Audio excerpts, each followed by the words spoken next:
Hi friends, வாங்க ஒரு சேர் அரிசியில் எத்தனை அரிசி இருக்குன்னு பார்க்கலாம். வாங்க ஃப்ரெண்ட்ஸ், எண்ணலாம்.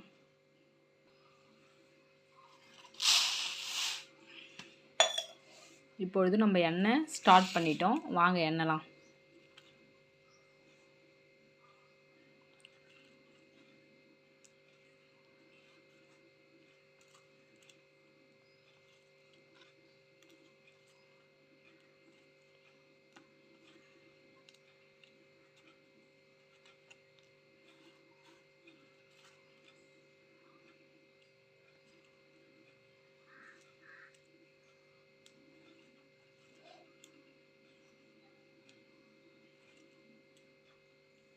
நம்ம இப்பொழுது எத்தனை அரிசி இருக்குன்னு ஒரு சேரில் நம்ம இப்போ எத்தனை அரிசி இருக்குன்னு சொல்லி நம்ம எண்ணிக்கிட்டு இருக்கிறோம்.